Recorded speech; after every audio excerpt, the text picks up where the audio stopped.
Praise the Lord. இன்றைய வசனங்கள்: பக்தி உள்ளவனை கர்த்தர் தமக்காக தெரிந்து கொண்டார் என்று அறியுங்கள். நான் கர்த்தரை நோக்கி கூப்பிடுகையில் அவர் கேட்பார். சமாதானத்தோடு படுத்துக்கொண்டு நித்திரை செய்வேன். கர்த்தாவே, நீர் ஒருவரே என்னை சுகமாய் தங்க பண்ணுகிறீர். ஆமேன். சங்கீதம் 4:3-8 ஆகிய வசனங்கள்.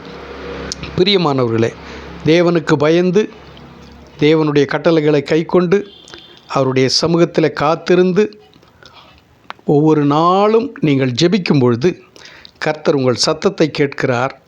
அது மாத்திரமல்ல, ஒவ்வொரு நாளும் உங்களுடைய படுக்கையிலே நீங்கள் உறங்கும் பொழுது சமாதானத்தோடு உறங்குவீர்கள். அவர் ஒருவரே நம்மை ஒவ்வொரு நாளும் சுகமாய் தங்க பண்ணுகிறார், சமாதானமாய் ஜீவிக்க வைக்கிறார், நன்மைகளால் ஆசீர்வாதங்களால் நம்மை நிரப்புகிறார், குறைவில்லாமல் நம்மை வழிநடத்தக்கூடிய ஒரே தேவன் நம்முடைய ஆண்டவராகிய இயேசு கிறிஸ்து. ஆமேன், ஆமேன்.